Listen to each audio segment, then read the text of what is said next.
que llamaba Hellinger, el alma familiar, pues hay una información y entonces sabemos todo de todos sin saberlo.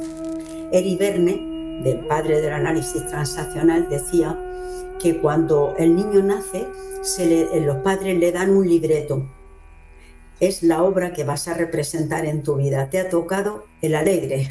Con el eneagrama es muy fácil también ver dónde está la necesidad de la persona o el dolor de la persona. Es decir, me estás hablando y te escucho porque te creo. Y porque te creo y porque me hablas con amor, aprendo. Fíjate. El camino de crecimiento personal es priorizar tu mundo interior sobre el mundo exterior, ¿no? ¿En qué momento de la vida se debería más o menos de producir ese cambio de paradigma, ¿no? Bueno, bien. ¿Cómo estás, Cecilia? ¿Sí? ¿Estás bien? Aquí preparadita para ti y para todos. Qué linda, qué linda. Bueno, pues sin más dilación vamos a empezar, ¿no? Pues ¿Te parece? Tú mandas. Vamos, ¿me oyes bien? ¿Tú sí, me oyes bien? Sí, muy bien. ¿A mí se me oye también bien? Sí, se te oye perfecto. Es que no, por no ponerme auriculares ni cosas de esas, si se oye bien, pues así está bien. Perfecto. Bueno, buenos días, Cecilia. Bienvenida a Mundo Interior.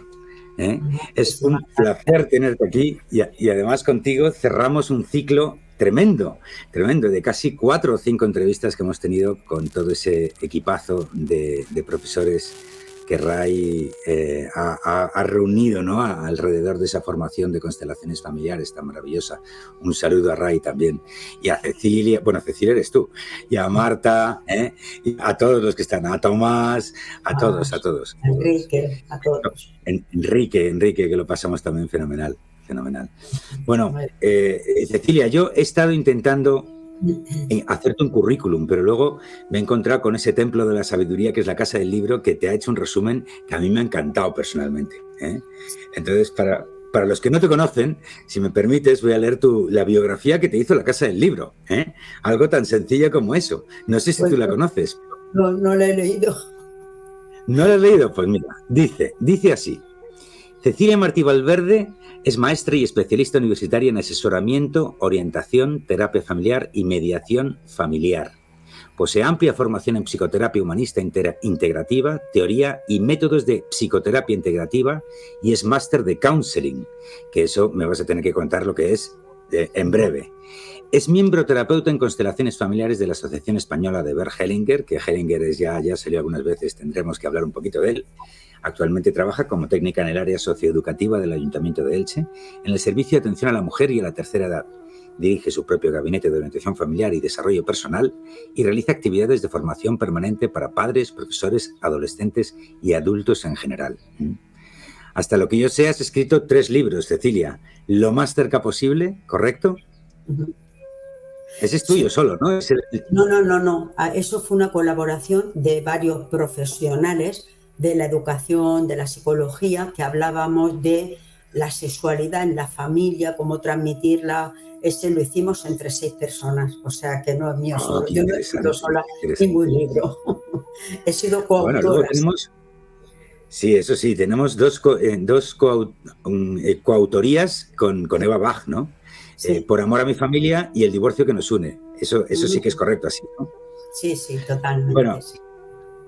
Yo personalmente estoy fascinado con tu personaje, con tu persona, con tu trayectoria, ¿no? Y ese me pareció siempre que eres la persona perfecta para cerrar todo ese ciclo, porque si te acuerdas, en la charla introductoria cuando nos conocimos, estuvimos viendo un poco el salto o la trayectoria que tú has seguido en tu camino, donde empezaste con constelaciones familiares, luego pasas a sistémica, análisis transaccional, eneagrama, que tengo muchísimo interés en poner la tilde hoy ahí, luego el eneagrama sistémico, que era la primera vez que yo lo oía, y al final me dijiste una frase que a mí me volvió loco, pero que yo ya tenía muy integrada, pero que no esperaba oír de ti, que es que trabajarse a sí mismo es fundamental para trabajar con otros. Es como aquello que el terapeuta debe venir limpio y aseado de casa, ¿no? Eso es pero siempre es curioso, ¿no? Es curioso y además es muy obvio. Así Claro, que claro. Sí, es importantísimo, claro que sí.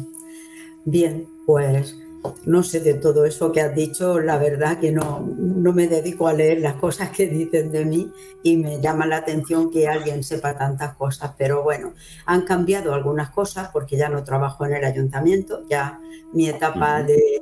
de ayuntamiento se cerró y bueno, y sigo haciendo pues cosas como este taller, este curso que vamos a hacer de constelaciones y porque sigo disfrutando con lo que hago, o sea que más que nada me he quedado en hacer algo porque disfruto. Y entonces, mientras que pueda seguir disfrutando, seguiré haciendo cosas. ¿Cuántos años llevas trabajando en todo esto de aclarar la familia y lo que nos impacta en el individuo? A ver, Más o yo menos. diría, yo diría que con la familia y lo que impacta, pues serían unos 20, 30 años, ¿no? Lo que pasa que cuando yo empiezo en la escuela, yo no soy consciente de todo esto, era muy joven, tenía 23 años, entonces no te das cuenta de todas estas cosas, pero sí me iba dando cuenta de que yo empecé trabajando con adultos, empecé trabajando con personas mucho mayores que yo, de 20 tantos, 30 años, que no habían podido ir a la escuela y entonces querían pues tener el certificado de estudios primarios que se daba en aquella época. Y cuando llegaban a mí, muchos de ellos me decían, es que yo no valía para estudiar, es que yo no pude estudiar. Y yo decía, qué pena, esta persona es muy inteligente, no ha podido hacer lo que quería hacer en la vida, ¿no? Entonces, si yo lo hubiese cogido antes, la hubiese animado y hubiese podido llegar a ser eso que quería ser, ¿no? Entonces fui bajando de edad, empecé a trabajar con adolescentes en la pública, luego más tarde y oía lo mismo, oía a los adolescentes, yo me voy a dejar de estudiar porque me voy a ir a trabajar porque mi padre dice que no valgo, pero ¿cómo que no vales, muchachos? Sí, que tú tienes capacidades y tal, ¿no? Y me daba pena. Y luego fui bajando, trabajé con niños de 9 años, de tal, hasta que llegué a la escuela infantil. Y en la escuela infantil trabajaba con niños de 6 años, que eran los que preparábamos para primero de primaria. Y entonces yo decía, si trabajo con estos niños y les animo a que valen, que pueden, que ellos tienen capacidades, el día de mañana sí, yo empiezo a trabajar con estos niños en la escuela infantil, que ya era, en aquella época eran guarderías, más tarde fueron escuelas infantiles. Y yo me daba cuenta que yo sola no podía conseguir esto. Y pensé, bueno, pues voy a trabajar también con los padres. Entonces me formé para poder dar cursos a padres y en la escuela reunía a los padres una vez al mes y hacíamos talleres para explicar el porqué, la importancia que tenía que apoyarse en lo que yo estaba haciendo en la escuela y me di cuenta de que, bueno, que había que trabajar con padres y con profesores también. Y dejé la escuela, cuando tenía 47 años, dejé la escuela y me fui a la universidad en Murcia, una privada, y luego a la pública, y me formé como orientadora y terapeuta familiar. Pero entonces me di cuenta de que me tenía que trabajar yo para poder trabajar con otras personas. Y entré en terapia, bueno, en la que sigo. Como yo digo, esto es un camino sin retorno, pero es un camino sin fin también, porque siempre vamos descubriendo cosas que tenemos que cambiar, mejorar y hacer diferente. Entonces, cuando empecé a estudiar el análisis transaccional, conocí pues, a muchas personas muy interesantes que me llevaron de la mano a las constelaciones familiares. Mi querida Lola Campos, que era mi psicóloga, mi terapeuta personal, mi amigo Francisco Sanz, que era otro terapeuta personal, que eran los dos psicólogos, doctores en psicología, y nos fuimos a estudiar constelaciones con Bert Hellinger en Madrid en el año 2000, que lo trajo Joan Garriga, y cuando lo conocimos dijimos, Dios mío, ¿esto qué es? ¿Dónde nos hemos metido? Pero Sí. porque cuando lo vimos trabajar dijimos, Dios mío, ¿aquí qué está pasando, no? Y dijimos, pues vamos a meternos. Y nos metimos los tres compañeros, donde también conocimos a Tomás Torío, que también se formó con nosotros en constelaciones. Y a raíz de ahí hice un máster en Madrid de 3 años de psicología humanista integrativa. Y ahí conocí pues la Gestalt, el análisis transaccional, la bioenergética, muchísimas. Bueno, o sea, tu nivel de autoridad es total, modo Dios, que dirían en los juegos, ¿no? Dios mío. Oye, Soy una aprendiza de la vida, de verdad. Oye, para los que estos términos le vuelan la cabeza y no los han oído nunca, ¿qué es el análisis transaccional y en qué se diferencia, por ejemplo, pues de las constelaciones familiares o de la sistémica?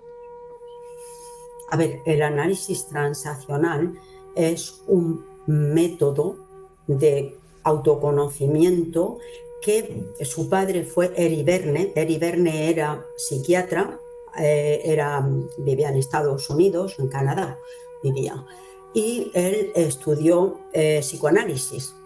Pero cuando él vio que el psicoanálisis tardaba tanto tiempo en hacer efecto en la persona, porque es una terapia muy larga, muy prolongada, cuando habla del yo, del superello, del ello, él vio que se tardaba demasiado tiempo en cambiar algo. Y entonces él estudió y preparó lo que eran los estados del yo. Y presentó 3 estados, el padre, el adulto y el niño. Y dijo, cuando la persona se reconozca en estos 3 estados, podrá modificar algo, ¿no? Entonces, claro, porque era muy rápido. El análisis transaccional te hace darte cuenta enseguida si estás en un padre crítico, en un niño rebelde. Es muy fácil, es muy racional, pero te lleva mucho a darte cuenta de ti dónde estás, muy rápidamente. Hellinger le dio las gracias a Eri Verne, eran coetáneos, que vivieron en el mismo tiempo, pero Eri Verne murió muy pronto, murió con 60 años, y Hellinger le dio las gracias porque dijo, Eri Verne me ha abierto la puerta cuando habla de que los padres forman un guión de vida en el hijo. ¿Y quién les ha formado ese guión de vida a los padres? Los abuelos. Y a los abuelos, los bisabuelos.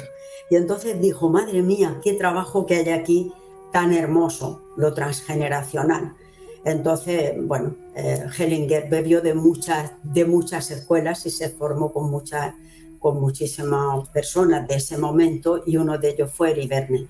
Y la verdad que el análisis transaccional lo que estudia son una transacción es una interconexión con otra persona una transacción es un intercambio. Entonces él decía que donde más problemas podían tener las personas eran en los intercambios relacionales.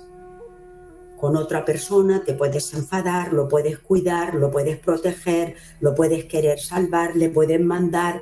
Entonces él vio todo esto entre las personas y habló de los estados del yo en transacción con otros estados del yo. Es muy interesante, me encanta este tema, porque es muy rico. Sí. Yo muchas veces he mencionado uno de los problemas que tiene esta sociedad, que son la ausencia de ceremonias de paso, de niño a adolescente, de adolescente a adulto, ¿no? Y que las tradiciones y las viejas tribus, pues el padre, cuando el hijo era padre, pues entonces hacían una ceremonia donde el padre ya no podía ser padre, ya era abuelo, y entonces de alguna forma ahí hacían una ceremonia para marcar ese punto de inflexión, ¿no? Todo eso lo hemos perdido en la sociedad, ¿no? Y eso supongo, y esto ya es pregunta, eso ha impactado de alguna forma en todo este análisis transaccional, ¿no? ¿Tú lo ves así o lo que estoy diciendo no tiene sentido? No, sí que claro que tiene muchísimo sentido, porque tenemos que ir despidiéndonos de etapas que ya no van a volver. Fíjate, cuando yo me he dado más cuenta de esto es con los sexenios. No sé si conoces el tema de los sexenios, sí. Que cada 7 años... Pero cuéntanoslo, sí, cada 7 años, sí. Somos una persona diferente, con necesidades diferentes, y está muy bien, porque marca la etapa 07, donde el niño ya empieza con la preadolescencia, los 9, los 10, y es un preadolescente hasta los 14. Luego de los 14 a los 21 es un adolescente auténtico. Entonces ir despidiendo estas etapas diciendo qué me llevo y qué dejo. Pero claro, cuando llegas a mi edad, y muchas veces con mis compañeros, amigos de mi misma edad, hablamos de qué hemos perdido. Pues hemos perdido capacidades, hemos perdido rapidez, y tenemos que despedirnos de eso como algo que ya no va a volver. Pero sí que acogemos cosas nuevas. lo que hemos vivido, lo que hemos aprendido, ¿para qué nos sirve? Entonces, esto sí que lo trabajamos muchas veces cuando hacemos cursos de crecimiento personal, hacer cierres de las etapas. Y entonces decir, ¿qué me llevé yo de esta edad? ¿Qué dejo? ¿Y qué tomo para seguir? Pues todas esas habilidades, todo ese crecimiento, todo eso nos ayuda a seguir en la vida con ese aprendizaje. No perdemos lo que hemos vivido. Este camino es un camino que no tiene retorno, porque todo lo que aprendes te lo llevas puesto. Lo puedes utilizar bien o no, pero te lo llevas, claro que sí. Qué maravilla, claro que sí, claro que sí. Y luego ya está el gran hito del eneagrama, ¿no? O sea, dentro, porque me has hablado ahora de una trayectoria que tenía más que ver con esa transacción relacional, pero vuelvo al, ya sabes que en Mundo Interior decimos que esto es la enseñanza real básica espiritual, así que no todo el mundo tiene por qué saber lo que es el eneagrama, ¿no? Entonces explícanos, por favor, qué es el eneagrama y cómo encaja en todo esto. Claro, el eneagrama es otra manera diferente de mirar a la persona y mirar su personalidad, su manera de ser. Pero fíjate que el eneagrama se cree que es la primera forma en que se dividió la personalidad del ser humano. Fíjate que se cree que se originó en Afganistán hace unos 2000 años. 2000 y algo, porque cuando dijeron 2000 años, hace ya muchos años, pero unos 2000 años. Y esto estaba en el siglo XX, permanecía como una tradición oral. No había nada escrito sobre este tema. Fue Gurdjieff, un ruso, el que lo encontró en Afganistán y lo trajo y llegó a Ichazo. Óscar Ichazo era de Sudamérica, chileno. Y él al principio fue el que escribió y el que transcribió, el primero que escribió algo de todo esto. Y cuando lo llevó a Estados Unidos, en la escuela de Salem, allí había muchos psiquiatras, y lo presentó allí, dijo, mirar esto que viene de esta tradición sufí, que es antiquísima. Fíjate. Y todos pensaron que eran los pecados capitales, porque hay unas pasiones y hay una parte positiva de la personalidad y una parte negativa. Y entonces lo llevaron a la iglesia, porque habla de la gula, la venganza, el odio o la rabia, la envidia, la avaricia, y dijeron, esto es algo de la iglesia de hace 2000 años que estaba aquí.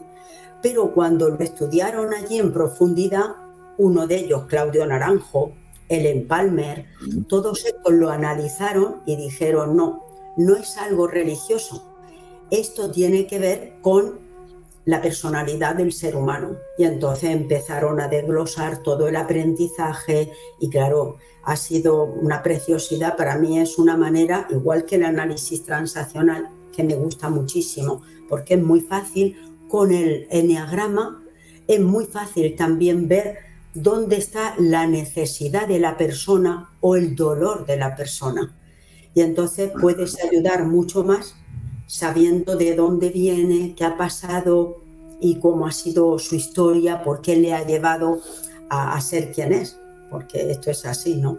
El eneagrama se introdujo por primera vez en el 1971, pero en la iglesia, y luego más tarde, cuando vino Claudio Naranjo, lo trajo a España. Y así, o sea, entró por la iglesia, eso no lo sabía yo, sabía yo. Sí, bueno, cuenta a nuestra audiencia, porque el eneagrama se divide, entiendo que en números, ¿es del 1 al 9, puede ser? Sí, Enea significa 9, 9 es una estrella de 9 picos. Y entonces cada uno de los picos de esta estrella está en un círculo metida, la estrella, y dentro de esta estrella cada pico tiene un número. Está el 1, el 2, el 3, el 4, hasta el 9. Están los 9 números, por eso se llama eneatipos, porque hay 9 tipos. Y el propósito principal del eneagrama es describir qué tipo de persona somos y qué podemos hacer con eso, qué podemos mejorar y qué podemos potenciar, porque muchas veces tenemos capacidades o potencialidades que ni siquiera conocemos. Y cuando ves el eneagrama, te descubres, es un autodescubrimiento. Es muy bonito y no nos quedamos ni mucho. claro, no nos quedamos con la parte negativa, sino que lo que intentamos es potenciar la parte positiva que tiene. Es un viaje de autoconocimiento precioso, de verdad. Y hace falta tener, digamos, una formación especial para saber qué número soy yo, o cualquier persona puede autocalcularse su NA tipo.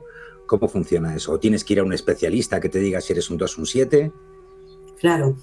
A ver, en el enneagrama no podemos decir quienes sabemos, quienes entendemos de esto, ¿no? Porque nos hemos formado con diferentes, no hay una formación oficial en una universidad, sino que son cursos, por ejemplo, Borja Vilaseca da unos cursos preciosos de enneagrama que a mí me encanta escucharlo muchas veces, ¿no? Y sus vídeos.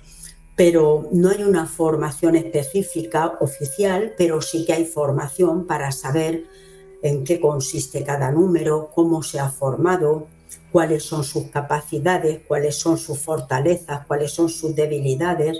Y entonces lo que vemos en la persona es que se tiene que autodescubrir. El profesional no le puede decir a una persona, tú eres un 6 o tú eres un 5. La persona tiene que descubrir quién es. ¿Cuáles son esas cualidades? ¿Cuál es su herida? ¿Cuál es su dolor? Y a partir de ahí, pues empezar a conocerse más y decir, claro, hay algo que en el enneagrama hay una compulsión inconsciente que obliga a la persona inconscientemente a hacer algo. Y muchas veces piensas, ¿por qué hago yo esto? No sabemos por qué. ¿Por qué una persona se enfada de una manera muy fuerte, de una manera casi con ira, ¿no? Y no quiero hacerlo, pero es como una compulsión. Entonces, esa compulsión es debida a unos mandatos, a unos impulsores, a una herencia transgeneracional que me obliga y me impulsa. Por eso conocer ese impulso es tan importante. Es tan importante. Ahí quería llegar yo, claro. O sea, la siguiente es que el número de mi enneagrama nace, o sea, nazco un 2 o me convierto en un 2, por un ejemplo, ¿eh? Sí, vale, pues vamos a ver. Esto es lo complicado, ¿no? Porque nacemos o nos hacemos. A ver, nosotros de nuestra historia genética tenemos una parte genética fisiológica y otra que es psicogenética. La psicogenética es lo que yo traigo de mi sistema de ancestros, lo que he heredado, no solamente si soy pequeñita, bajita, gordita, redondita, y eso viene de mi genética porque me parezco a la abuela, a papá o a alguien, sino que también traigo en el inconsciente otra parte psicogenética que es ¿qué pasó en la historia? ¿A quién me parezco yo? ¿No has oído a veces que dicen a una persona, mi hijo esclavaba a mi abuelo y no lo conoció? Yo esto lo he oído muchísimas veces. O fíjate que mi hijo está repitiendo algo del padre de mi padre que yo no lo conocí y mi padre dice, he esclavado a mi padre. Entonces esto es la psicogenética, es decir, ese impulso es como que nos obliga a repetir algo de la historia familiar, tanto a nivel físico como a nivel psicológico y emocional. Entonces nosotros tenemos de ese campo mórfico que forma nuestro sistema familiar, cada sistema familiar pertenece a un campo, como si fuese el alma familiar, ¿no? Que llamaba Hellinger, el alma familiar, pues hay una información que va a todos los miembros que forman ese sistema. Y entonces sabemos todo de todos sin saberlo. No somos bien se dice, ¿no? Sí. No somos conscientes, pero está ahí, ¿no? Ahí está la espiritualidad diciendo que el plan de vida nos lo ponemos nosotros mismos y decidimos en qué familia vamos a nacer para trabajar en cosas, ¿no? Es que es un match perfecto, ¿no? Cuando lo dices solo desde la espiritualidad suena como de locos, ¿no? Como que yo he elegido a mi familia, ¿esto qué es, no? Y sin embargo, mira, aquí tienes una doctrina académica o semiacadémica que te lo confirma, ¿no? Qué curioso. Qué curioso. Claro, fíjate que, a ver, hace poquito estuvimos, tuve la suerte de estar escuchando al doctor don Manuel Sanz Segarra. Este médico cirujano trabaja en Barcelona en un hospital, y tuve la suerte de escucharlo cuando hablaba de la conciencia no local, y es una conciencia que es más superior todavía que la familiar. Fíjate, decía que hay una conciencia personal o un conocimiento de lo que yo soy, de lo que yo descubro de mí. Hay otra que es transgeneracional, que viene de nuestra familia, de todo nuestro sistema, el alma familiar, la de los ancestros. Y él hablaba además de una conciencia, fíjate que es cirujano, es científico, y hablaba de esto. Y yo decía, qué bien que una persona que sabe tantísimo y que es científico nos esté explicando esto, ¿no? Y entonces hablaba de esa conciencia no local, que es mucho más grande, que es como el Google, el Internet, donde puedes buscarlo todo y está ahí para nosotros. Esto es, madre mía, yo los descubrimientos que se van a ir haciendo de aquí en adelante, digo, no me los quiero perder, porque va a ser algo tremendo. Estamos hablando del inconsciente el inconsciente colectivo de Jung, estamos hablando del campo cuántico, o sea, es que son tantas y tantas teorías ya las que se combinan ahí, ¿no? O sea, ya yo creo que el mapa está bastante claro ya, ¿no? De cómo se estructuran todas las cosas, ¿no? Es como la sensación de que hace 20 años cada uno hacía la batalla por su lado, pero hoy ya da igual la disciplina por donde vengas, al final son todos los rayos de una misma rueda, ¿no? Que van al mismo centro, al mismo meollo. Claro. Qué bueno. Por eso, cuando hablamos de todo esto, la mirada esa holística, ¿no? La mirada holística es la supraconciencia, la que mira a todo tal y como ha sido y que formamos parte de un todo, ¿no? Entonces, desde ahí miramos lo que es el eneagrama sistémico. El eneagrama sistémico se diferencia del eneagrama de Claudio Naranjo en aquel momento. Por eso nosotros siempre agradecemos a los que han estado antes hasta donde ellos llegaron, porque realmente ellos llegaron hasta aquí, genial, maravilloso, y ahora vienen otros y llegan hasta aquí y luego vendrán otros. Es como ir en esa escalera basándonos siempre en lo que los de antes han dicho y han aprendido, para seguir aprendiendo y creciendo, ¿no? Por eso el agradecimiento a los que han estado tiene que estar siempre presente, siempre, porque no partimos de cero nunca, partimos de hasta donde ellos han llegado. Entonces, fíjate, sí, dime, por favor. Que el eneagrama sistémico lo que hace es tener en cuenta todos los anclajes del pasado que nos conectan con los antepasados, para ver qué llevamos de ellos, para decir, estoy repitiendo algo, que si es bueno, maravilloso, porque son capacidades, cualidades, cosas que me hacen ser mejor persona o llegar a donde quiero, o son cosas que me limitan, porque a ellos los limitaron, porque ellos no pudieron conseguirlo y yo tampoco lo consigo. Entonces todo esto sí que mira la historia de la persona para saber qué llevamos. Fíjate, eso me está recordando clarísimamente, no sé si sabes que en el Feng Shui, cuando el Feng Shui mide una casa, un sitio donde vive una familia, lo divide en 9 cuadrantes, ¿no? Es un cuadrado de 3x3 y en cada cuadrante hay una temática diferente. Bueno, pues uno de esos cuadrantes son los ancestros. Entonces, según las leyes del Feng Shui, tú tienes en ese cuadrante, estás más o menos obligado, ¿no? Porque ese cuadrante es esa energía, a rendir homenaje, no culto, sino homenaje a tus ancestros, ¿no? Y siguen, los consideran como fuerzas vivas dentro de ti, lo cual tampoco es tan raro, porque aquí en Occidente también tenemos cosas similares, ¿no? Lo que pasa es que me da la sensación, y no soy ningún experto en Feng Shui, leí muchos libros sobre Feng Shui en un momento de mi vida, pero me da la sensación de que aquí es más una dependencia del pasado y allí es más un homenaje, ¿no? Un poco más en línea con lo que tú estás diciendo, ¿no? Mira el pasado desde el respeto y el seguir avanzando. Claro, ¿no? Es lo mismo.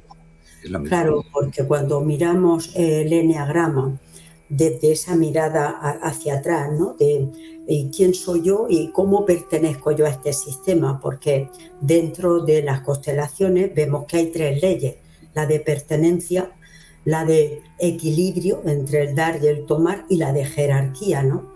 Pero el niño y la niña, cuando nace la persona, lo primero que quiere es pertenecer, saber a dónde pertenezco. Estos son mis padres, estos son mis abuelos, ¿y qué tengo que hacer yo para pertenecer? Ser callado, ser humilde, ser sabio, ser inteligente, Me doy cuenta, el niño rápidamente percibe y ya trae como en ese inconsciente un mandato de: para pertenecer tienes que ser el alegre de la familia, ¿no? Eri Verne, del padre del análisis transaccional, decía que cuando el niño nace o la niña nace, los padres le dan un libreto. Es la obra que vas a representar en tu vida. Te ha tocado el alegre. Entonces, cuando el niño dice, ese que míralo, es el más alegre de la familia, míralo que simpático, y el niño va haciendo su papel. El otro, tú vas a ser el inteligente. Este hijo es, madre mía, sabe, y él dice: no puedo ser alegre, solo tengo que ser inteligente. Y cada uno hace el papel que los padres le han dado en ese libreto. Entonces, eso es un guión de vida. Por eso Eri Verne hablaba del guión de vida. Y Hellinger dice: pues ese guión que tú le has dado a tu hijo, a ti te lo dieron tus padres, y a tus padres sus abuelos. Por eso los valores que tenemos muchas veces no son nuestros, los principios, los valores, nuestras creencias.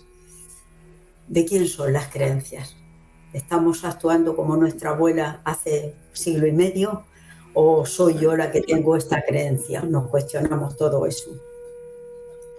Entonces, es que se me ha quedado un poco en el aire. El eneagrama sistémico, entonces, es el eneagrama del conjunto.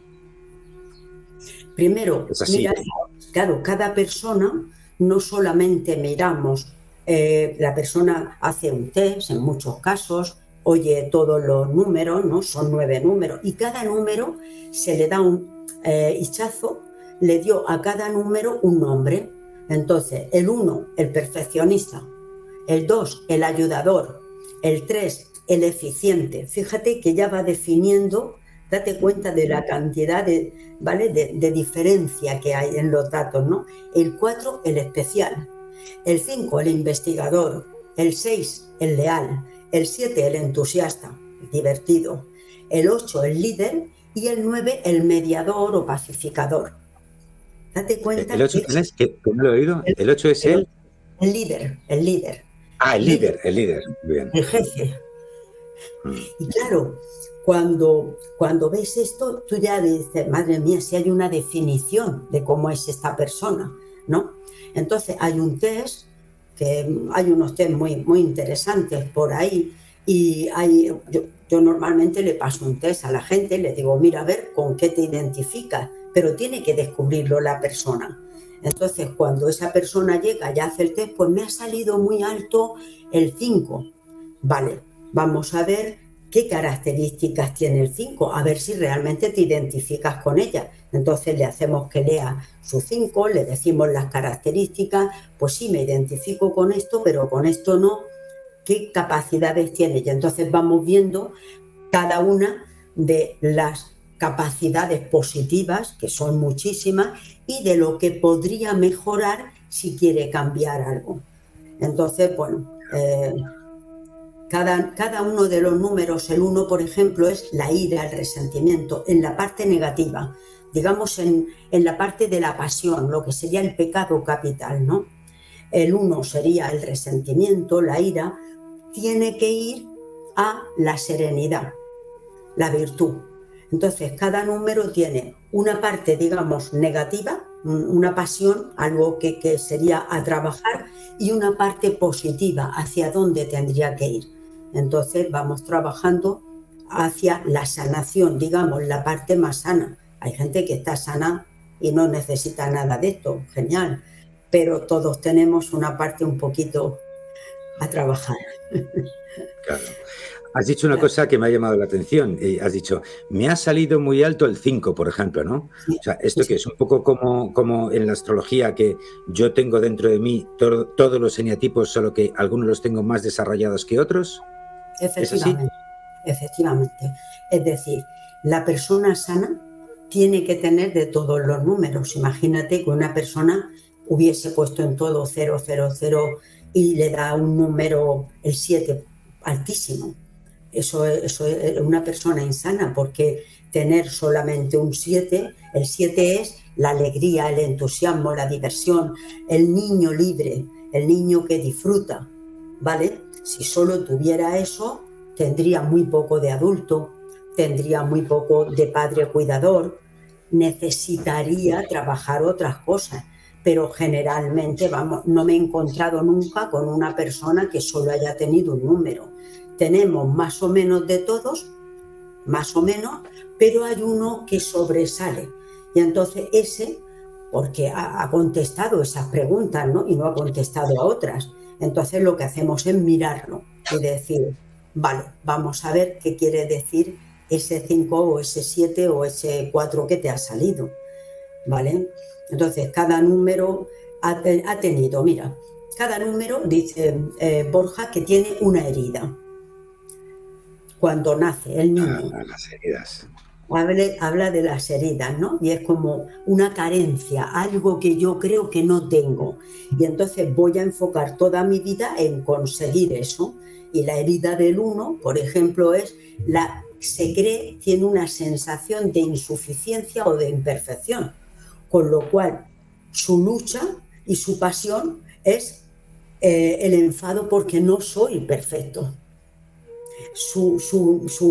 La fijación que tiene es yo quiero ser perfecto, yo tengo que mejorar, yo tengo que... Entonces es una lucha interna por ser perfecto, y como la perfección no existe, nunca va a ser perfecto, va a tener una lucha continua hasta que se da cuenta de que está bien como es y no es necesario, porque tiene mucha crítica, mucha autoexigencia, es una persona que no para de querer mejorar, de buscar el perfeccionismo, buscar el fallo, en qué me he equivocado, qué cosa podía haber hecho diferente. Y lo que le ha ocurrido en su infancia es que ha tenido mensajes de inconscientemente, porque los padres tampoco sabían lo que le estaban diciendo, ¿no? Pero cuando el crío llegaba con un dibujo, ¡ay, qué bien, está bonito, pero aquí te falta un poquito este color! Y el crío decía, no lo he hecho perfecto. Tengo que ser mejor. Y entonces pintaba más. Y cuando volvía con el dibujo, ya he pintado esto. Sí, pero aquí te ha salido un poquito. Y entonces el crío vuelvo. Entonces se queda internamente con un impulsor de tengo que ser perfecto en todo lo que haga. Tengo que mejorar. En esa familia en la que se busca la perfección salen niños perfectos, niños que no creen que como son está bien, tienen que ser mejores. Entonces, bueno, cada familia forma a un personaje diferente. Y fíjate que son 9 tipos, pero cada tipo se divide en 3 subtipos. Con lo cual Madre mía. 27, son 9 por 3, 27. Podemos encontrarnos con gente de un 1 sexual, un 1 como social o un 1 de conservaciones, son diferentes. Así que estamos constantemente relacionándonos con muchísimas personalidades, con la nuestra y con la de... Qué maravilla. Cecilia, eres la persona perfecta para hacerte esta pregunta. Te cuento. En Mundo Interior hay una regla, una sugerencia a los que vienen aquí a conocer cosas, que es que básicamente el camino de crecimiento personal es priorizar tu mundo interior sobre el mundo exterior, ¿no? No anular el mundo exterior, pero siempre, como tú estás exponiendo muy claramente, nacemos y es el mundo exterior el que tira de nosotros. Y nos forma, nos deforma, nos informa, ¿vale? Todo eso. Y entonces tiene que haber un momento donde todo eso está muy bien, pero ahora ¿qué hay de lo mío, no? Es decir, tengo que empezar a tirar de mi interior y entonces pues no solo de lo que yo necesito, sino también a descubrir mis sentidos sutiles, mis necesidades, todas esas cosas. Entonces, con toda esa visión tan increíble que tú tienes, habiéndolo estudiado por arriba, por abajo, por la izquierda, la derecha, la pregunta es, ¿en qué momento de la vida se debería más o menos de producir ese cambio de paradigma, ¿no? Ese cambio de paradigma donde uno decide priorizarse a sí mismo sobre el entorno, ¿vale? Sin, obviamente, atacar el entorno. Es decir, esto no es un tema de egos, es un tema de que yo tengo primero que cuidarme a mí para que yo pueda cuidar del entorno. ¿Cuándo se produce o se debería producir ese cambio de paradigma? A ver, lógicamente, para mí sería desde la educación, desde la familia, porque fíjate, si hemos crecido en una religión cristiana, yo ha sido así, ¿no? Donde se decía que pensar en uno era ser egoísta, ya automáticamente era piensa en los demás antes que en ti, porque si no estás contraviniendo una ley divina, ¿vale? Sí. Yo muchas veces le digo a la gente, fijaos que Jesús solamente nos dio un mandamiento, no hay 10, ni 15, ni 5 de la iglesia, uno solo. Ama a tu prójimo como a ti. Pero es que la segunda parte de esta frase la hemos olvidado. Ama a tu prójimo tal y como es, quiérelo, acompáñalo, pero yo ¿dónde me quedo? ¿Vale? Y entonces, eres egoísta si piensas en ti. Yo recuerdo en mi familia, ¿no? Mira, tú siempre piensa en tu hermano que es más pequeño, piensa en tu no sé quién. Entonces era como, eres egoísta.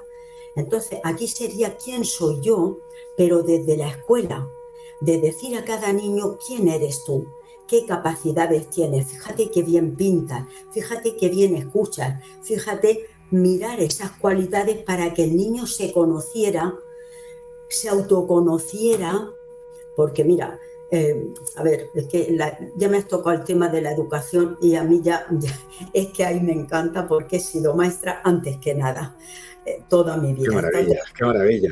Años en la enseñanza y entonces por eso me dejé la enseñanza, porque decía, yo no puedo quedarme aquí porque estoy enseñando a los niños conocimientos del entorno, de las plantas, de los animales, pero ¿y cuándo se van a conocer ellos? ¿Cuándo les vamos a enseñar quiénes son? Y por eso dije, no, me tengo que formar para hacer otra cosa, ¿no? Ahora, cuando doy cursos a profesores, les digo, es mucho más importante que sepan quiénes son que dónde está el río Miño, porque el río Miño cogen un móvil, lo ponen y sale todo, por dónde pasa, dónde desemboca, enseñarlos a manejar el instrumento, pero enseñarlos a saber quiénes son, cuáles son sus capacidades, sus potencialidades, sus debilidades, sus miedos, todo lo que pueden llegar a ser, cómo se relacionan. Todo esto tendría que ser en la escuela y en la familia, es decir, con los papás, valorar al niño en aquello que sabe hacer bien y ayudarlo en aquello que le cuesta y descubrir que son capaces de muchas más cosas de las que ellos creen.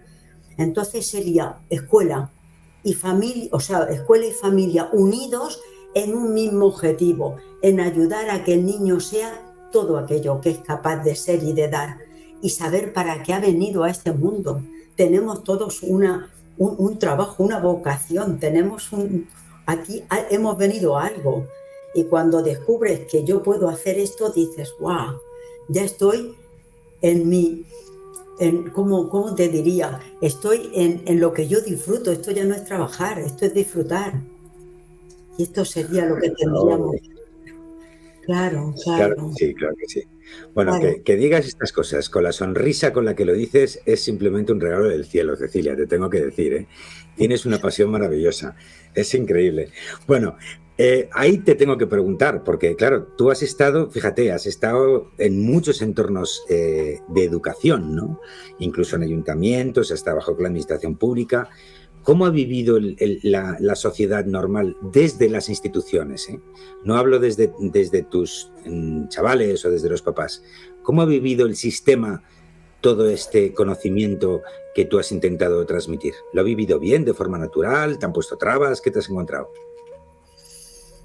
Bueno, A ver, es difícil en la parte, digamos, oficial, administrativa de todo este sistema entrar con estas cosas, ¿sabes?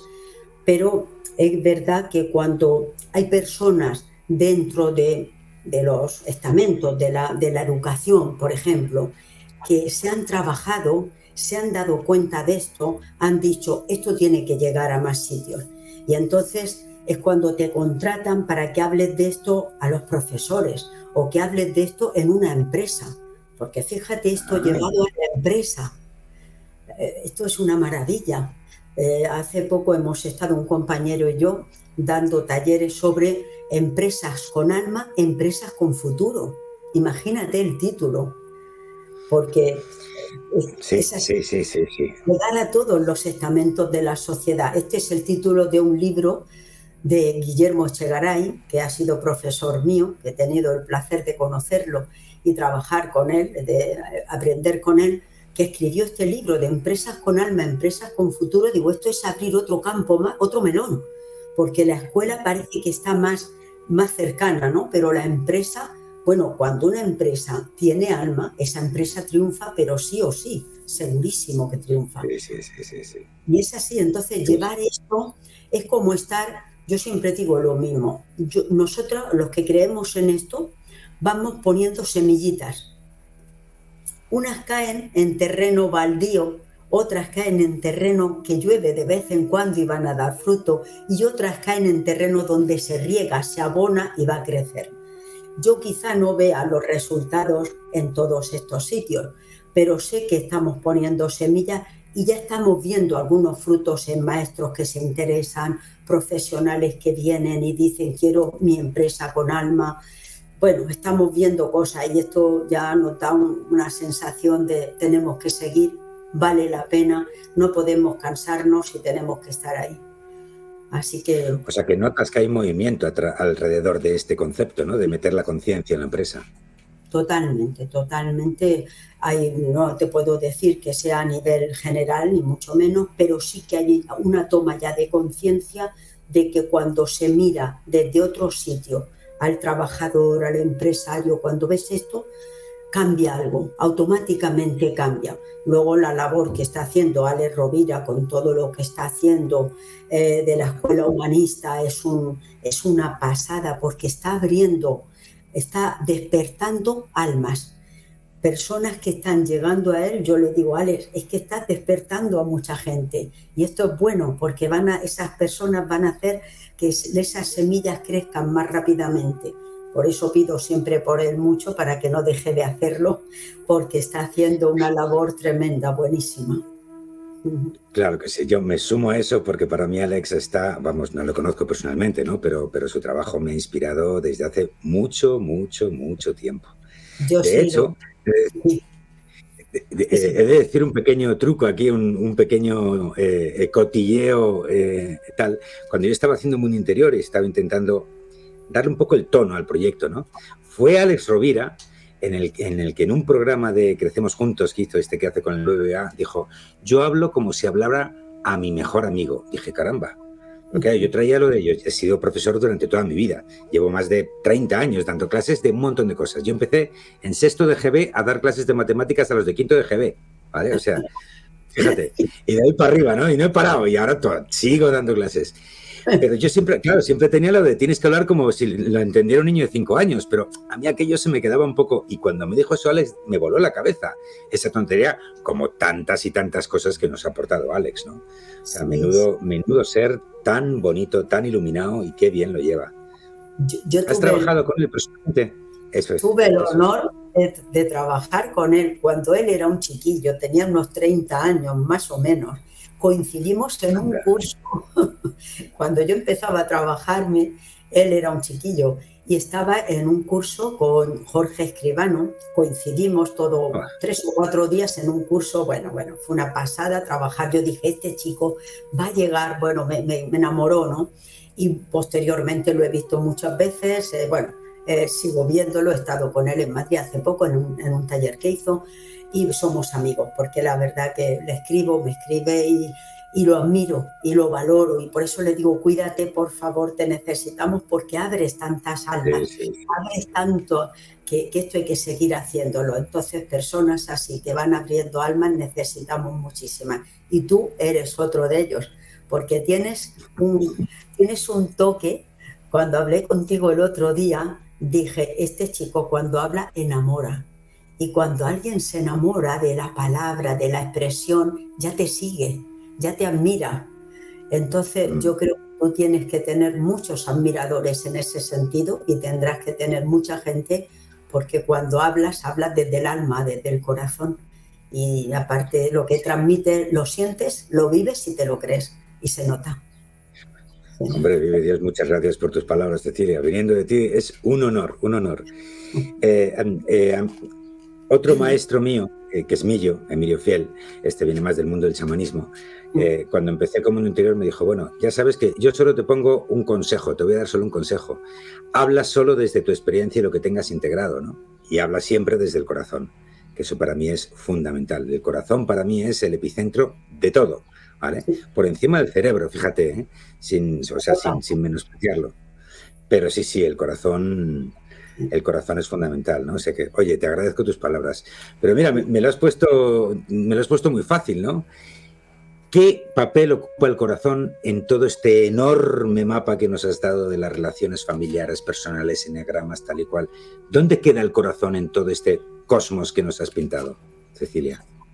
Pues mira, para mí el corazón es lo que nos une, porque cuando hablas desde el corazón, llegas al corazón de la otra persona. He estado hace muy poquito con Nazaret Castellanos, y hablaba de que cuando tú miras a una persona durante 3 o 4 segundos a los ojos, automáticamente esa información ya llega al corazón, y los corazones se ponen a latir como en un solo latido. Entonces, el corazón es lo que nos une. Cuando hablamos desde ahí, lo que estamos diciendo llega al corazón de la otra persona, ya estamos unidos, ya somos uno. Antes de hablar ya éramos uno, pero ahora ya estamos unidos en un mismo camino. Entonces yo les digo a los maestros que miren a los niños desde el corazón y que les hablen desde ahí, mirándolos a los ojos, para que esa conexión se haga intensa. Es decir, me estás hablando y te escucho porque te creo. Y porque te creo y porque me hablas con amor, aprendo. Fíjate. Así que sí, sí, sí. Sí. Qué bonito lo que dices. Bueno, te diré, seguimos haciendo similitudes. A mí me encanta unir mundos, para que todo el mundo se dé cuenta que da igual un poco el camino que transites, si lo haces con conciencia y con ganas, ¿no? Yo he hecho mucho tantra con Millo aquí en la escuela Chris Gaya, ¿no? Y en el tantra, que no es tanto el sexo, sino una conexión espiritual y energética con tu pareja, hay un montón de circuitos energéticos, pero dos fundamentales es la mirada, donde puedes estar un larguísimo tiempo simplemente mirándote a los ojos, y en la conexión de corazón a corazón. Sin esos dos circuitos, nada funciona. Fíjate de lo que te estoy hablando, ¿eh? Una tradición milenaria. Fíjate. Una vez más, volvemos al mismo centro de la rueda y da igual por donde entres, ¿no? Sí, sí. Es curioso, Claro, es curioso. pero fíjate qué bonito, ¿no? Que tú lo dices desde una tradición milenaria. Y ahora Nazaret Castellano lo ha demostrado, porque ha puesto a personas, máquinas y de tal a hacer el experimento, y entonces la ciencia lo demuestra. Y ahora me lo creo. Fíjate. Y por eso hablábamos, Sí. la ciencia siempre va detrás. Sabemos mucho más de lo que la ciencia puede demostrar.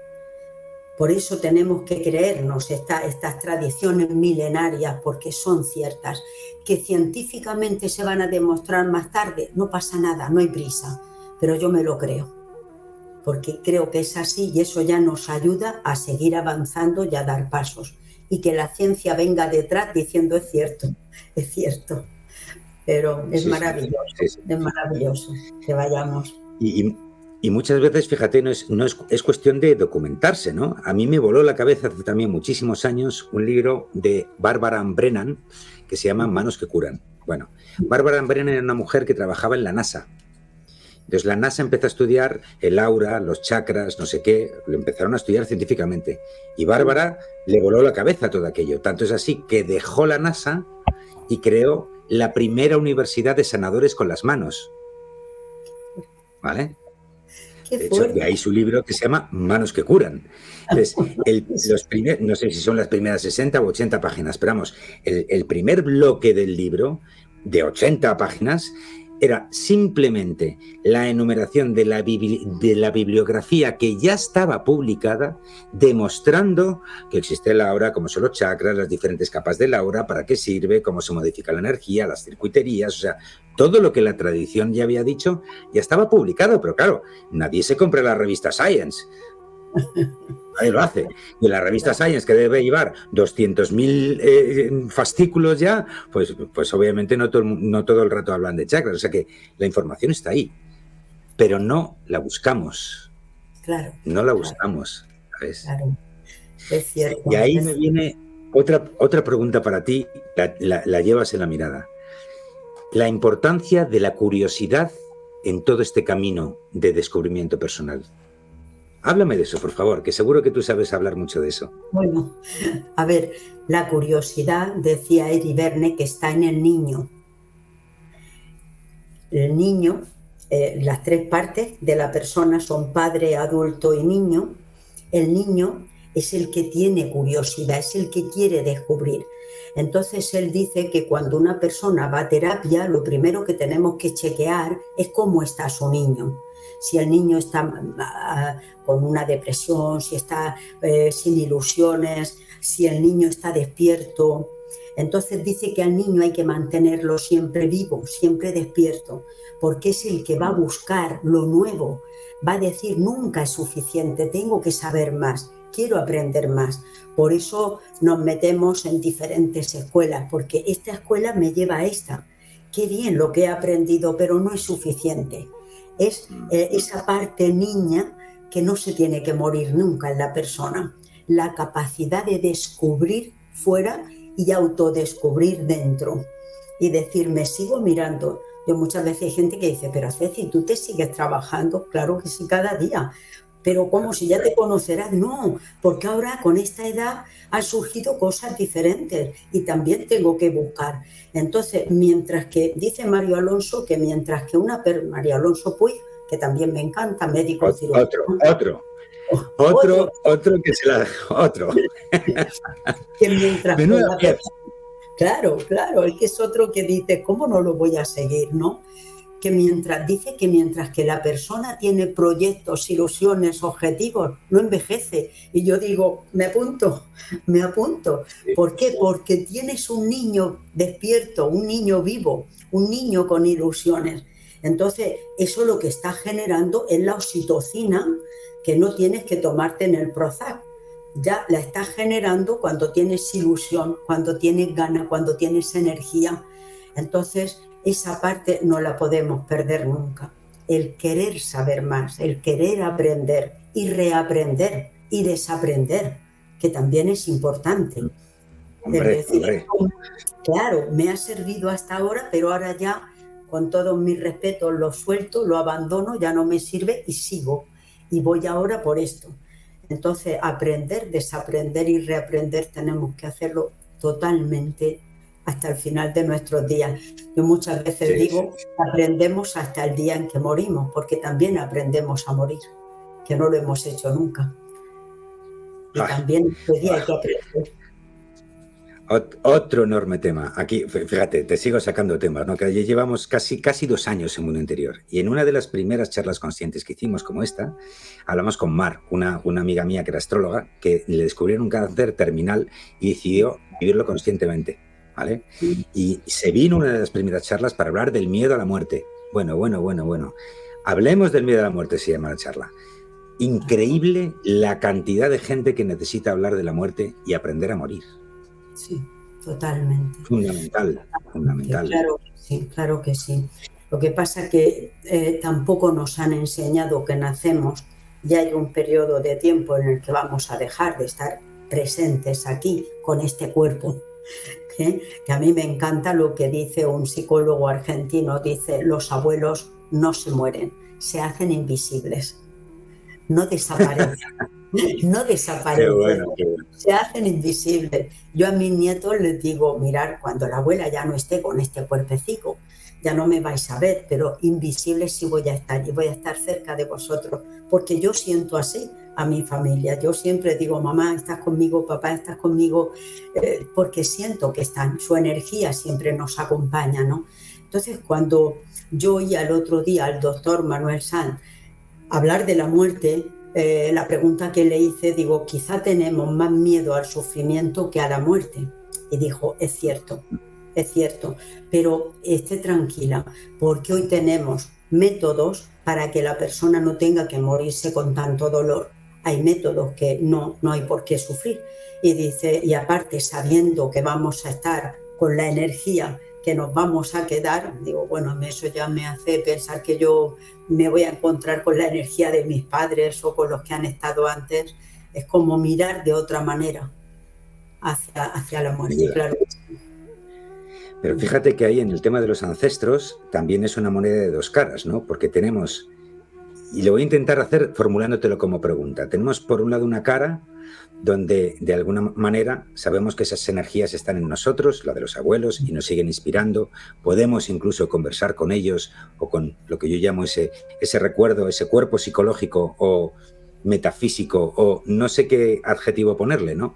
Sí, Pero hay una sí. entidad inteligente en forma de mi abuelo con la que yo puedo hablar con él. Y esa es una relación sana, ¿no? Que casi Uh-huh. podríamos hablar, los que la vivimos y conocemos, de que es una inspiración, ¿no? Ese arquetipo o esa, lo que sea que está ahí, yo puedo seguir teniendo una relación con él. Esa es una cara. Pero luego Uh-huh. está la otra cara, donde tenemos el típico caso de la madre que no sabe sobrellevar o superar la muerte de su hijo y le pone un altar y le reza todos los días y está llena de fotos.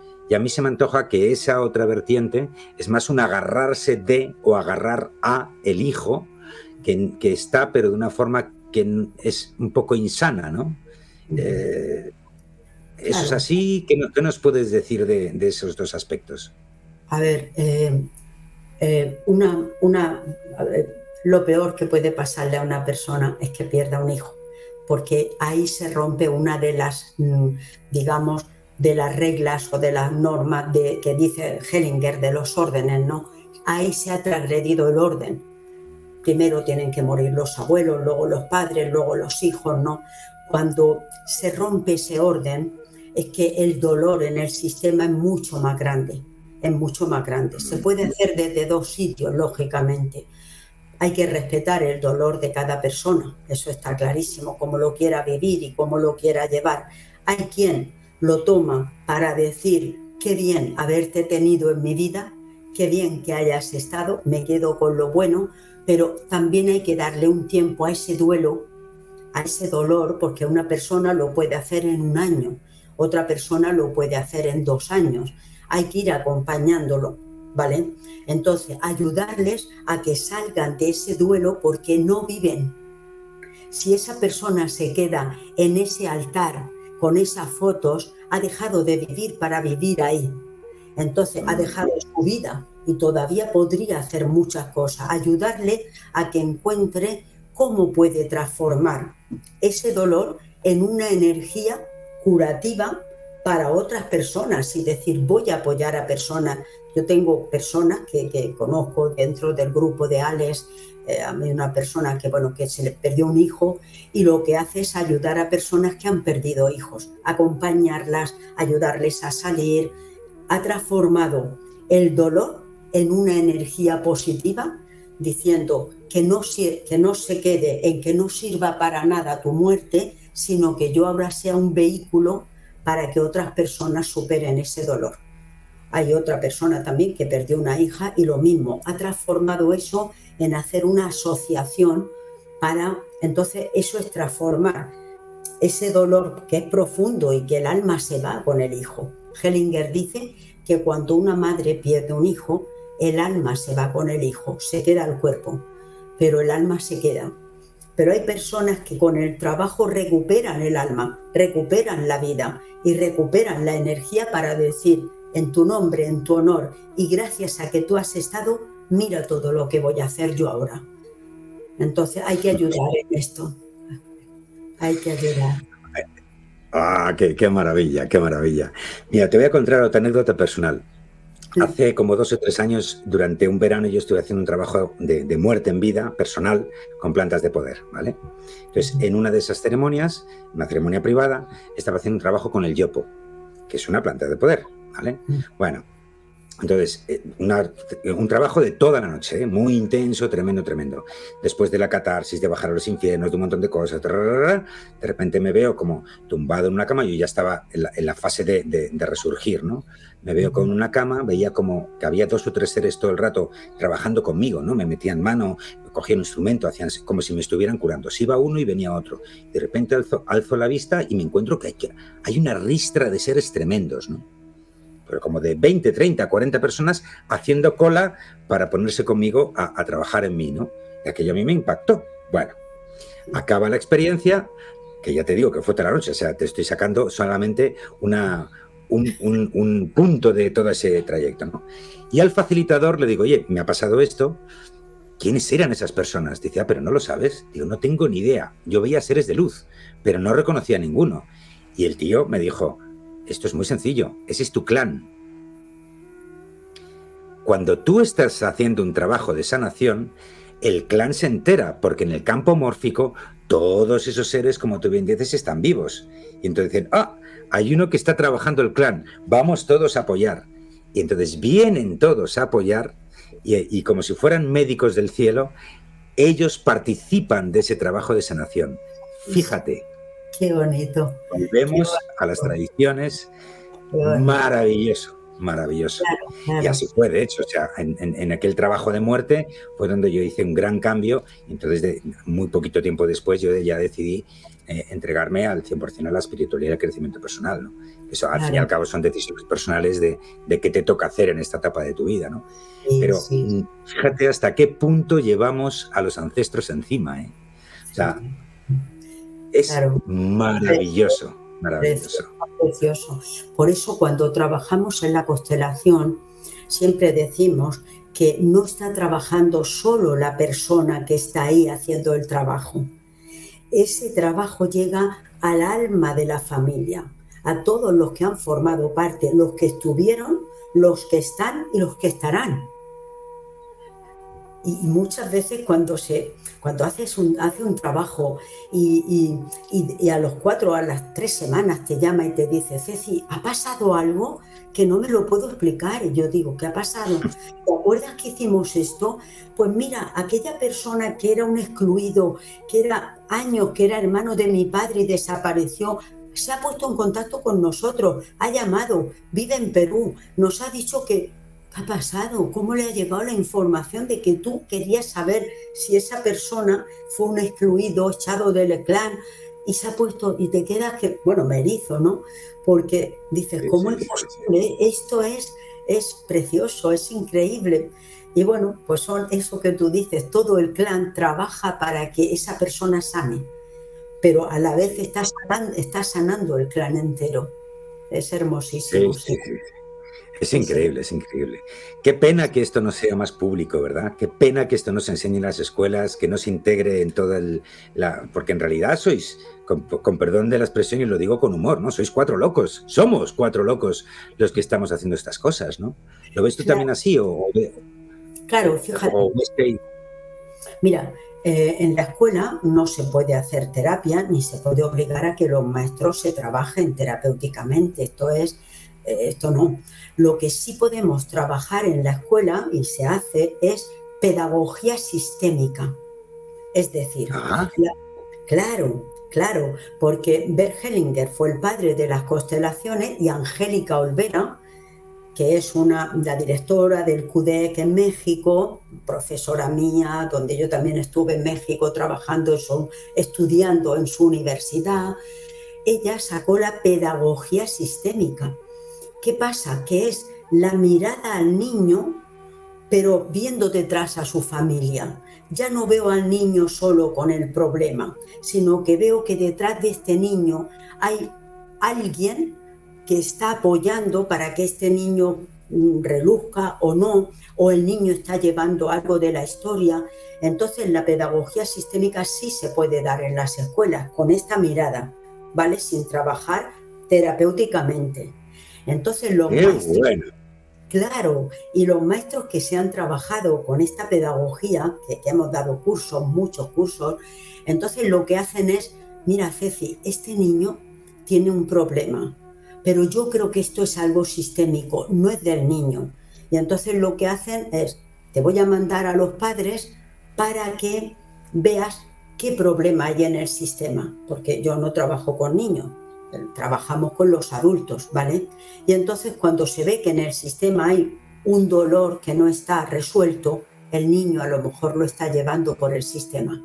Si los padres lo trabajan, el niño desaparece el síntoma. Entonces, Qué los maravilla. padres, claro, los padres, decía Angélica Olvera, que la primera responsabilidad de los padres no es dejar a los hijos una herencia de bienes, sino dejar resuelto su sistema familiar y dejar que todo lo que haya ocurrido antes esté en orden y trabajar el sistema para liberar a los Oh, hijos. sí, señor. Sí, señor, sí, señor. Oye, háblame, bueno, es que has estado en tantos programas y formatos. Me gustaría que nos hablaras un poquito del máster este que estás haciendo con Menta y con Ray, con Tomás y con todos los demás profesores, ¿no? Habla Sí. un poquito, ¿qué tiene de especial ese máster, ese programa? Porque es de constelaciones familiares integrativas, ¿no? Y ahí hay una especie de Eso tilde. es que para mí el título es lo interesante, es decir, en el título ya está lo interesante de lo que se va a trabajar. Es decir, constelaciones familiares se pueden hacer en diferentes sitios, el Instituto Gestal de Barcelona, en diferentes sitios, pero que sean constelaciones integrativas es como decir sistémicas.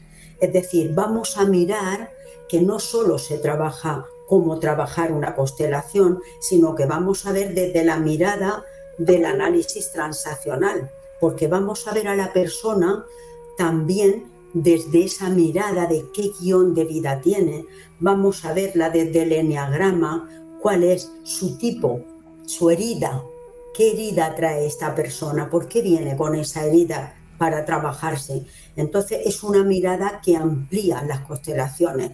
Luego también la parte que va a aportar Enrique con su mirada, cuando el otro día vi la entrevista, ¿no?, que tuvo contigo tan interesante, que es una mirada que aporta muchísimo, porque fíjate que Hellinger también hacía representaciones. Empezó haciendo representaciones como trabaja Enrique en el psicodrama. Y lo que le pasó a Hellinger es que cuando estaba trabajando con el psicodrama en una composición familiar, una persona se le iba para el suelo, decía, pero ¿qué te pasa? No tengo fuerza en las piernas, se me va al suelo. Entonces dijo, ¿qué pasa cuando alguien se va al suelo? Pues es que él se querrá morir. Y entonces puso un muerto delante y se dio cuenta de que cuando una persona se iba hacia abajo, estaba una persona muerta delante y él quería acompañarla. Y a partir de estas representaciones, él dijo, aquí pasa algo, estos movimientos de los representantes me están queriendo decir cosas.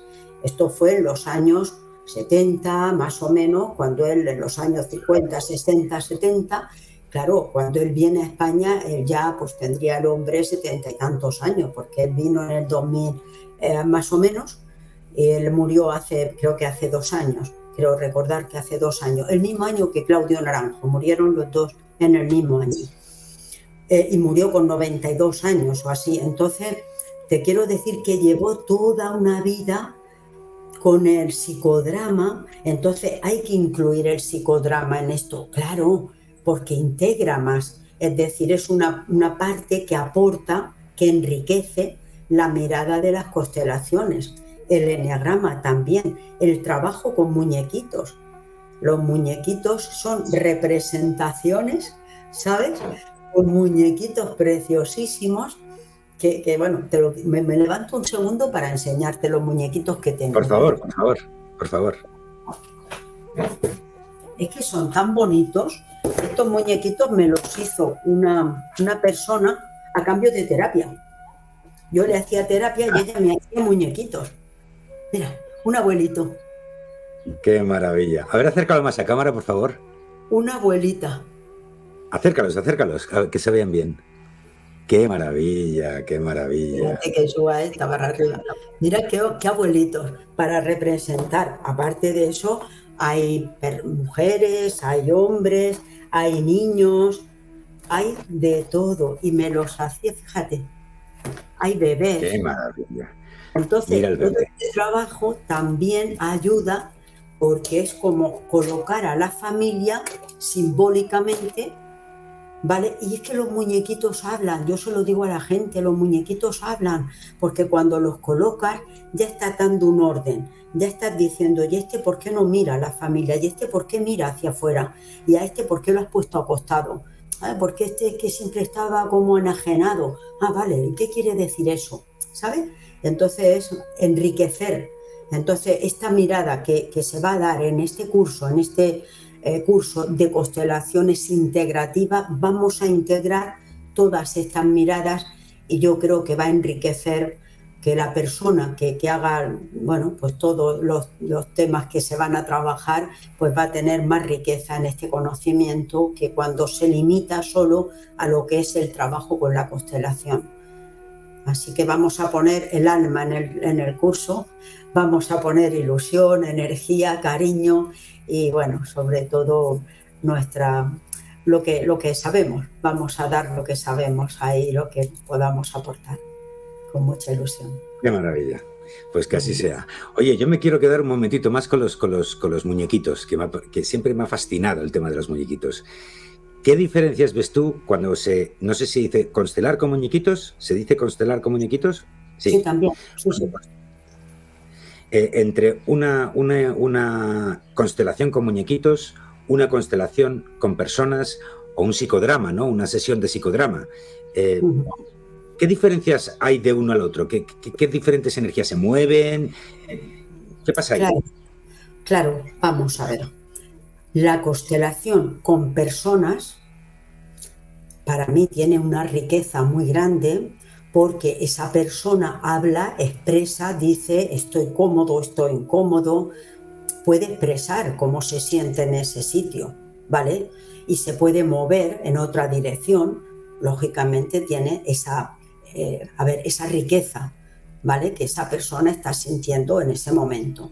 En el psicodrama es una representación donde se eligen a personas que van a estar, pero no se tiene en cuenta, como te diría yo, los movimientos que hay del alma, como dice Hellinger, ese movimiento de mirada hacia abajo, sino cómo te sientes al lado de esta persona.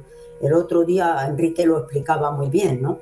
Porque también recuerdo que le dijiste, y si se parece mucho la constelación al psicodrama. Sí, porque en la constelación sale del psicodrama, porque lo que hacían era, yo he trabajado en alguna ocasión con el psicodrama hace muchísimos años, con un profesor mío, y era poner a la familia y decir cómo estás tú con respecto a tu hermano, dónde lo pondrías, dónde lo quitarías, pero no se trabajaba con los ancestros, no se trabajaba con la historia de la familia. Es los que estamos aquí en este momento, estamos sintiendo esto, que me molesta que mi hermano esté tan cerca de mi madre y yo tan lejos. Pero no mirábamos dónde estaba la madre con relación a su padre o a su madre, sino que se mira como si dijésemos el aquí y ahora, ¿vale? En este momento. Y en la constelación decimos, si tú estás incómodo, ¿cómo estaba tu madre en esta relación? Y sacamos a alguien para la abuela. Y si la abuela vuelve a mirar para atrás, sacamos a la bisabuela. Entonces trabajamos con el sistema familiar ancestral, ¿vale?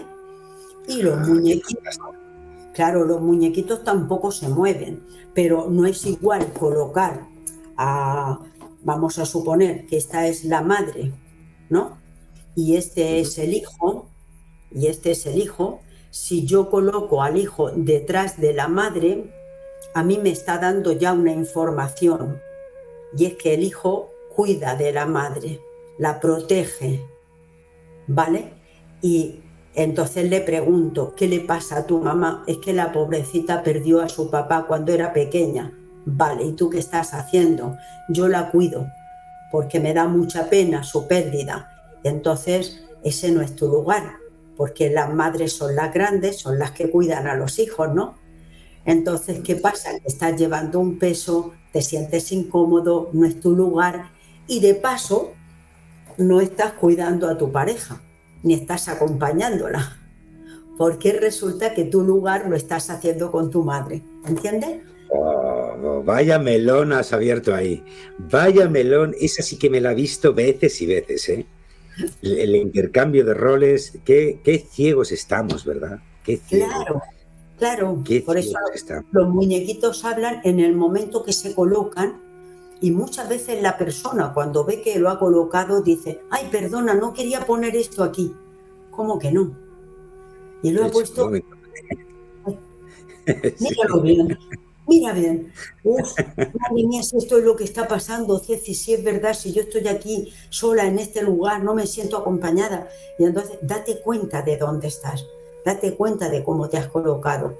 Entonces los muñequitos hablan, tienen ese poder. Ah, qué bueno, bueno, por fin lo he comprendido, porque claro, suena un poco como una simplificación del sistema, pero veo que tiene su sentido y Sí, además supongo que se trabajará en paralelo, ¿no? Es decir, son cosas que un día puedes constelar con muñecos, otro día te llevan las personas, o sea, son diferentes herramientas que vas sacando en función de la persona y el momento. ¿Es así? claro, claro, porque ten en cuenta que con los muñequitos es una constelación individual. Es un trabajo individual, no hay nadie para representar, con lo cual se hace con muñecos porque no tenemos grupo. Pero luego, si quiere asistir a una constelación en grupo, entonces ya tenemos la representación que casi siempre confirma lo que se ha visto en la individual. Casi siempre se confirma lo que se ha visto. Entonces, bueno, vamos a elegir qué herramienta utilizamos dependiendo de que tengamos gente, que no tengamos, que lo hagamos a nivel Ya, individual o a nivel colectivo, claro. Bueno, qué todo bueno. esto son herramientas que enriquecen el trabajo. Bueno, aquí Bueno, me lo has dejado fantásticamente bien y ya casi con esto vamos a terminar, que sé que tienes un día un poco ajetreado. En una frase que a mí también me fascinó en la llamada que hicimos para conocernos, ¿no? El que habla se confiesa. a ver, esa frase no es mía porque es de Alex Rovira, dice que el que critica se confiesa, pero yo digo el que habla porque en la consulta muchas veces dice la persona, ay, perdone usted que solo he hablado yo. Yo digo, te has confesado, me has dicho, el... claro, una persona que habla durante casi una hora de su vida, de su historia. Eri Verne decía, al paciente cuando llega a la consulta, en los 3 primeros minutos tienes que saber desde qué estado está hablando, cuáles son sus impulsores, cuáles son sus mandatos. Tienes que darte cuenta. Cuando una persona habla una hora, ya me lo has dicho todo, ya he descubierto tu número, he descubierto tu tal, no se lo dices, ni muchísimo menos, porque no se le puede decir eres esto, pero yo ya sé por dónde tengo que trabajar, entonces para mí se ha confesado, porque me ha dicho todo. ¡Qué Es así, maravilla! cuando hablamos nos No, confesamos.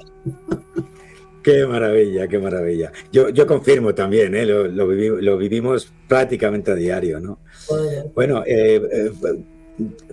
tus planes de futuro, en qué estás liada, Cecilia, y cómo se puede poner uno en contacto más contigo. Esas son mis dos últimas preguntas. ¿Y Bueno, ahora qué? ¿Ahora qué pasa con Cecilia?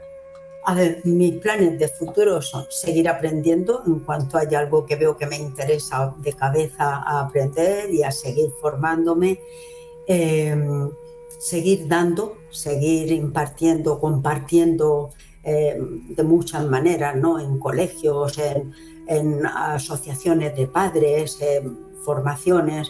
Luego también vamos a hacer un posgrado, voy a participar, vamos, en un posgrado en Barcelona que se va a hacer sobre precisamente pedagogía sistémica, se va a trabajar sobre habilidades sociales y desde la mirada sistémica. Y bueno, pues también me apetece mucho que en una universidad se permita que se hable de habilidades o inteligencia emocional con esta mirada. Bueno, va a ser también algo que me parece un regalo, ¿no? Y para ponerse en contacto conmigo, pues mi correo electrónico, perfectamente, ceciliamartí@telefónica.net, y ya está. Y para ¡Madre entrevistas, mía! a mí me encanta eso, el difundirlo. Me llaman de muchos sitios. La semana que viene voy a la televisión de Benidorm, esta semana estuve aquí en la televisión de Elche, siempre de forma gratuita, porque es difundir aquello que le puede ayudar a las personas.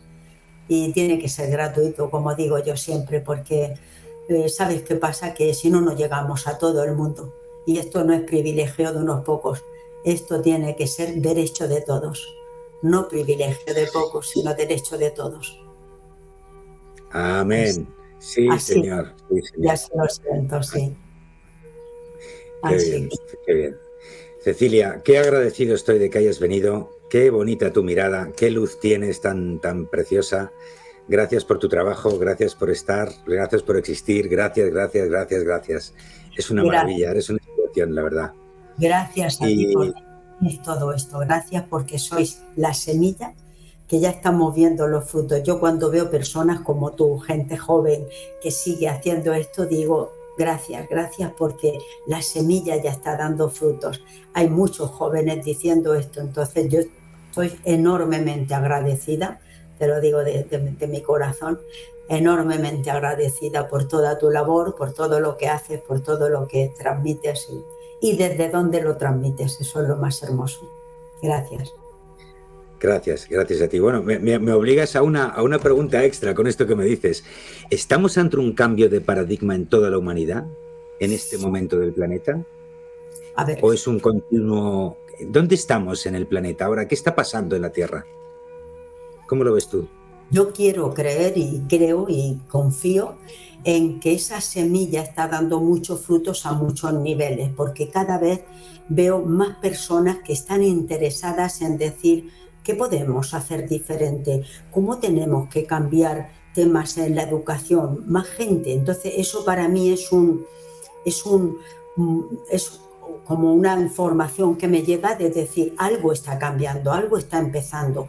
Creo que sí, creo que es una era diferente en la que la gente joven también tiene inquietudes por aprender, conocer, descubrirse, saber de sus capacidades. Yo no creo que la juventud esté toda perdida, ni muchísimo menos, no, para mí no.